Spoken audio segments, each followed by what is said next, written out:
Nosotros tenemos el gusto de conversar en este caso con el vicepresidente del Congreso de la República, el señor Luis Roel, el congresista Luis Roel, porque con él vamos a hablar justamente de varias cosas. Por ejemplo, lo que se ha decidido para la inhabilitación de cargos públicos contra el expresidente Vizcarra y las exministras Macetti y Astete, y también sobre la situación tan extraña que está viviéndose en el Congreso con el señor Edgar Alarcón. Congresista Roel, ¿cómo está? Muy buenas tardes. Buenas tardes, Patricia. Un saludo a ti y a toda tu audiencia en RPP.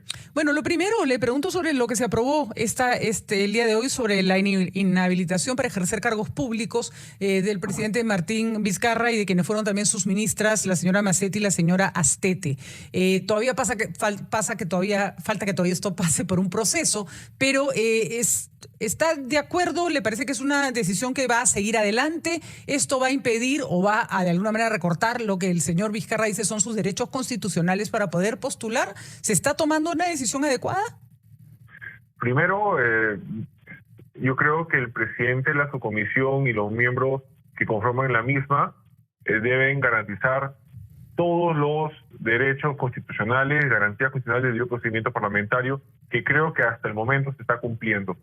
En relación a lo que está aprobado, que es pedir la inhabilitación de 10 años por infracción a la Constitución de Martín Vizcarra, 8 años para la ex de Salud Macetti y 1 para la ex canciller Astete, yo creo que en relación con esta última, si queremos establecer un disuasivo, tratar de generar desincentivos para que los altos funcionarios no utilicen sus cargos para el beneficio personal, creo que un año no es ningún desincentivo para nadie. No. Yo creo que tendrían que haber sido un poco más rigurosos y no draconianos, pero sí en el sentido de generar un desincentivo para que los próximos ministros, los próximos altos funcionarios no utilicen su investidura para un beneficio personal y que además deja muchas sospechas en relación con cómo se han llegado los trámites, con las contrataciones,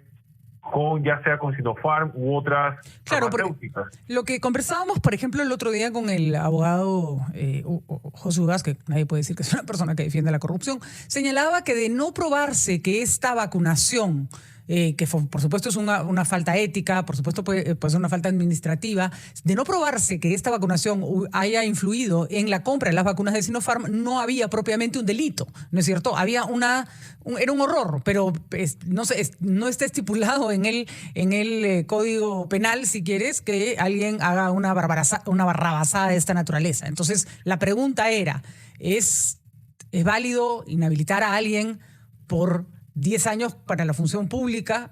Yo creo, Patricia, por algo como eso, pregunto, ¿ah? No es ni sí ni yo, ni no, ¿no? Yo les puedo explicar desde una posición teórica hasta la práctica, porque yo también fui presidente de la subcomisión de las cuestiones constitucionales. Y lo que se ha denunciado constitucionalmente a los tres antes mencionados, Vizcarra, Macetti y Astete, fue primero el antejuicio político, que es lo que tú mencionas. Así es. Los tipos penales por los cuales se denuncia en el ejercicio de sus funciones han cometido delitos que están en el Código Penal. De eso sí yo considero que tiene que revisarse, evaluarse definitivamente con qué tipo penal se le está acusando a los tres exfuncionarios públicos. Pero la infracción de la Constitución es un concepto más amplio. Exactamente. Eso tiene que ver cómo encajas la actuación de la persona, del alto funcionario que ha infringido un deber que está en la Constitución, un mandato que está en la Constitución.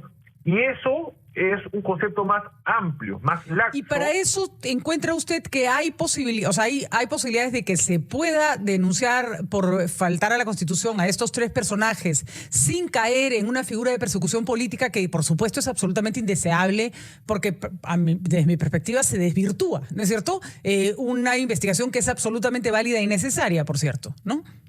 Bueno, como comentaba, el tema de infringir la Constitución, al ser un concepto más amplio, más laxo, sí permitiría, porque ya es una denuncia que busca la intervención de un alto funcionario que le ha faltado no solo a la Constitución, sino le ha faltado a la ciudadanía. De acuerdo. Y obviamente el Congreso representa a la ciudadanía misma. No somos los representantes de la ciudadanía, y es en base a esa investidura que tiene el congresista, el Congreso de la República en su totalidad, quienes hacen ese reproche político, que es obviamente la inhabilitación, que, como ya lo mencioné, es diferente a cuando uno hace el antejuicio político, que es por delitos penales, que ahí sí tienes que encauzar el hecho ilícito con el delito tipificado en el Código Penal. De hecho, por ejemplo, la inhabilitación inconstitucional contra Fujimori para que no pudiera ser presidente fue muchísimo antes que los juicios que tuvo que enfrentar y las condenas que estaba el día de hoy todavía pagando, ¿no? Efectivamente, son dos cosas distintas. Bueno, esa es la situación del señor Vizcarra y de las ministras, que todavía le falta un camino por recorrer. ¿Cuándo cree usted que eso más o menos ocurra? Bueno, siguiendo el artículo 89 del Reglamento del Congreso de la República y los plazos estipulados, se podría ver en el transcurso de las 2 semanas que vienen, o inclusive acortando un poco los plazos, porque lo que establece el reglamento del Congreso también es no solo plazo máximo, sino plazos mínimos.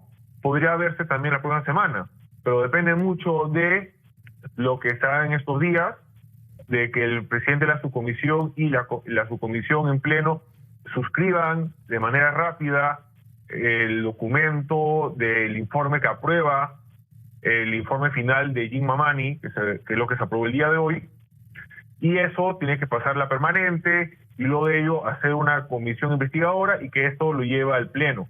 Como le digo, todo depende de la voluntad política de llevar esto en una semana, 2 o más. De acuerdo. Y lo que está pasando con el señor Alarcón ya no lidia en la ridiculez, me disculpará, de congresista, no le quiero faltar el respeto a usted, ni mucho menos a la institución del Congreso, pero francamente ya, no sé si se acuerda usted la frase esa de la mecedora, ya, bueno, la mecedora en que los ha puesto a los congresistas es realmente, creo que no una vergüenza para ustedes, o no una afrenta para ustedes representan a la población, sino a todos los ciudadanos. Entonces quiero que se quede con esta reflexión para que después de la pausa nos explique qué se puede hacer para que el señor Alarcón finalmente se presente y dé cuenta de las cosas por las cuales lo están investigando y los procesos por los cuales tiene que atravesar. Muchísimas gracias. Vamos a una pausa. Las 1:35 de la tarde y nosotros estamos en comunicación con el vicepresidente del Congreso, el congresista Luis Roel. Hemos conversado con él sobre el proceso que se ha dado para en este momento inhabilitar para ejercer cualquier cargo público por 10 años al señor Martín Vizcarra, así como las señoras Elizabeth Astete y Pilar Macetti, a quienes les tocan otros años, 8 y 1 respectivamente. Esto todavía tiene que pasar por un proceso y el señor Roel nos está explicando cuál era este. Sin embargo, nos quedaba pendiente un tema fundamental. El señor Edgar Alarcón tiene que presentarse en el Congreso de la República para responder justamente a las acusaciones de las cuales es objeto por parte de la Fiscalía, y ha estado alargándose y dilatándose este proceso. No solo eso, sino que además el señor Alarcón ha seguido siendo presidente de la Comisión de Fiscalización cuando claramente ya por un tema casi de conflicto de intereses y éticamente no le correspondía. Y le preguntamos al congresista Roel, ¿qué cosa está pasando? Porque ahora el señor dice que tiene COVID y que como tiene COVID no va a ir a presentarse al Congreso en esta sesión que ya por fin se había determinado, pero resulta que sí quiere participar en otras audiencias. ¿Nos puede explicar qué está pasando? Estimada Patricia, es igual que comparto tu percepción de que hay una incoherencia, por lo menos en el tema de que por un lado está saludable para poder sustentar el informe del caso Richard Swing. Así es. Y por otro lado, se encuentra indispuesto de ejercer su derecho a la defensa. Entonces, al final, lo único que nos ha quedado es, frente a esa situación, y para darle por lo menos la idea de que creemos en la buena fe de que ningún peruano se puede utilizar como excusa el COVID-19, que ningún peruano puede utilizar tan a la ligera el tema de la pandemia, que el día 13 de abril, después de las elecciones, el señor Alarcón se presente tanto para sustentar el informe de Richard Swing como para ejercer su derecho a la defensa. Ahora, eso que quisiera decir que el señor Edgar Alarcón está con descanso médico, ¿no es cierto? Esa sería la figura, pero Pues sí, no necesariamente porque vamos a dudar de él, pero en cualquier trabajo, cuando uno tiene que estar con descanso médico, tiene que haber un médico laboral que le diga, efectivamente, el señor tiene COVID. ¿Eso tienen ustedes, la prueba de que el señor efectivamente está con COVID? El congresista Ela Alarcón lo que ha remitido a la presidencia del Congreso de la República es la solicitud más su parte médico donde se le da 12 días de descanso adicional. Frente a eso, como le habíamos explicado, ya hay que darle trámite al mismo, señalar de que, bueno, se encuentren dispuestos, pero así como se encuentren dispuestos para efectuar su derecho a la defensa, también estén dispuestos para sustentar el informe de Richard Swing. O sea, de acuerdo. De todas maneras me hace ruido, porque tengo entendido que el Congreso tiene un médico y que justamente el médico del Congreso es el que decide quién se va de descanso médico. Para eso existen los médicos laborales, ¿no es cierto? Porque son ellos los que determinan, si no cualquiera, no digo que sea el caso del señor Edgar Alarcón, que no se pique, pero si no cualquiera puede conseguir un médico que le diga, bueno, ya, sí, que te den 15 días de descanso médico y ya está, ¿no? Bueno, y creo que en este caso la cosa ya es tan seria que ameritaría que se certifique que el señor esté enfermo, ¿no? Eso tiene razón, Patricia, pero como ya lo hemos mencionado en el documento que hemos suscrito en la mesa directiva, él sí o sí va a tener que ir el 13 de abril, ya no hay más prórroga el 13 de abril. ¿Qué pasaría si el 13 de abril, no sé, al señor le salen alas? No sé, ya no me puedo imaginar qué opción. O sea, ¿cuánto? Vamos a ponerlos. Yo quiero dejar esto en claro. Yo jamás me atrevería a dudar de que alguien dice tengo COVID y efectivamente no lo tiene. No me parece que ese sea un argumento que nadie sea capaz de usar. Pero claramente el señor Edgar Alarcón, más allá de si está enfermo o no está enfermo, y si lo está, que se recupere prontamente, es una persona que ha venido dilatando de distintas formas. Entonces, puede que ya se cure y que encuentre otro mecanismo. Ya ¿hasta dónde se le puede aguantar? O en la próxima vez le van a decir, mire, señor, si usted no viene, procedemos casi como reo ausente, digamos, ¿no? Como se procede en la justicia, ¿no? Como tú bien has mencionado, Patricia, ya se le dio una oportunidad cuando dijo que no había sido debidamente notificado, se le notificó presidencialmente en la comisión permanente. Él prendió su pantalla, dijo que estaba acá, que había señalado que no estaba siendo notificado. Bueno, se le notificó en esa sesión virtual. Ajá. Él aceptó esa notificación, se le dio una fecha. Cuando llegaba esa fecha, él alegó que le había dado el COVID-19 y como bien hemos señalado y coincidimos, ¿no?, de que nadie se juega con eso, por lo menos nadie no dentro de sus cabales puede jugar con algo tan delicado como es el COVID-19. Se le dio otra fecha, ha pedido una ampliación de 12 días por descanso médico y el 13 será la última fecha para que él pueda ejercer su derecho a la defensa. Ejercer su derecho a la defensa. Él tiene su derecho a la defensa, pero depende de él si lo hace uso o no del mismo. De acuerdo. Entonces, si el 13 pasa lo que pasa, ustedes asumieron que el señor ya tuvo todas las oportunidades del mundo para ejercer su derecho a la defensa y no hizo uso de ese derecho. Exactamente. La mesa evaluará y, como ya hemos señalado, ya no puede prorrogarse más esta audiencia.